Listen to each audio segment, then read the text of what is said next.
ntakibasha kurogoya imigambi yawe, urakomeye. Uyu mubiri wanjye numara kubora, mfite undi mubiri. Amahoro, nitwa Marie Jeanne Neema, nkaba ndi umukristo, ndi umuririmbyi muri Korali Riba na New Melody.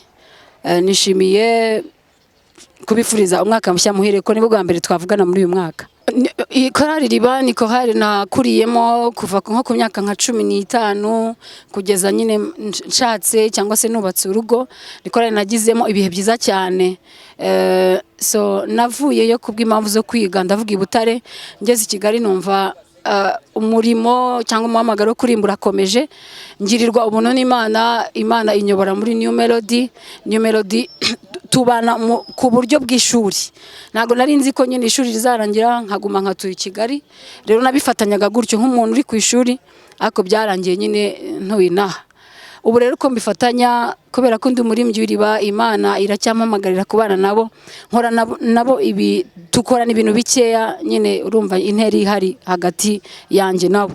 Ubu rero New Melody urebye niyo ndimo full time, ariko n'Iriba ndirimo gakeya kubera intera iri hagati yanjye nabo, urugendo.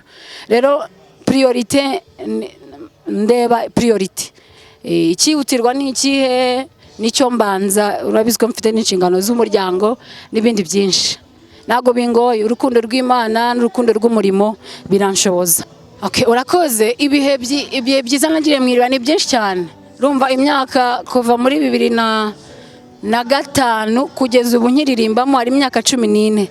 Ni imyaka myinshi, ariko ikintu cya mbere nibuka ni ibihe byo gusenga nagiriye muri Korali Riba. Ariko by the way, nakijijwe muri Korali Riba, nakiriwemo igihe gitoya. Urabiza abana bakuriye mu miryango ya ikijijwe, hari igihe abatizwa ataruko akijijwe, ahubwo ari uko nyine yakuriye mu nzu y'Imana. So nakiriye agakiza ndi mu Iriba.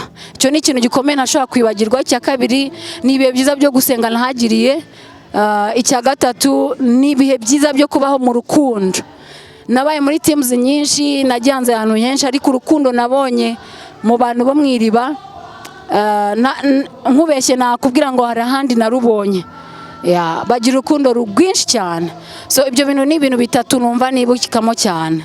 So indirimbo naririmbye nkigeramo ya mbere ntago nayibuka, nta nubwo nakwibuka iyo nahimbye bwa mbere mu Iriba, byangora pe. Ndumva nabyibuka kuririmba nk'umuhanzi cyangwa se nkakora indirimbo ntari muri teams, ntari muri korali. Mu by'ukuri ntabwo mbizi pe. Muri iyi minsi ya New Melody, uri Mana uzahora ku ngoma, ntabwo ukeneye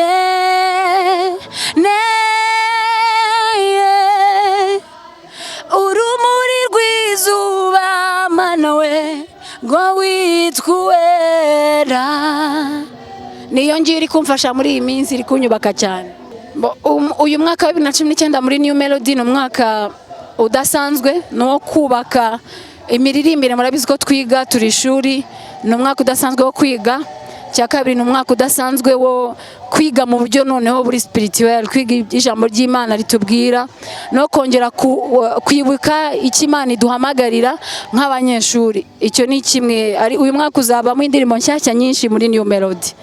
Hanyuma ku ruhande rw'Iriba dufite umwaka nanone udasanzwe, ni umwaka Imana yaduhamagayemo kubwira abantu ko iriho.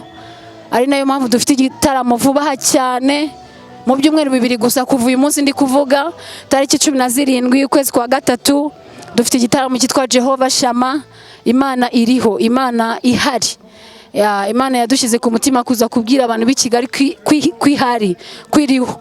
Hari ubwo umuntu agera ku bintu bikomeye akibeshya ko harimo amaboko ye menshi, hakabona igihe umuntu agera mu bibazo byinshi akavuga ati Imana ibyari byose ntabwo yabiriho ngo mbabare gutya.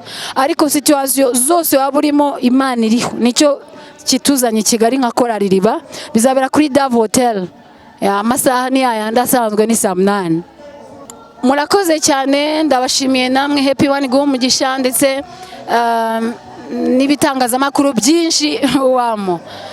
Icyo nabwira abantu badukurikiye none hano ko Imana ari urukundo kandi Imana ikunda abantu bose. Nk'abantu bakijijwe icyo Imana iduhamagarira ni ugukunda, tugakunda abantu tutarobanura ku butoni, tukabakunda nk'uko Kristo yakunze itorero akaryitangira. Yesu yaravuze ngo ikintu kizereka abantu ko muri abigishwa banjye ni uko muzaba mukundana hagati yanyu ariko munakunda abandi.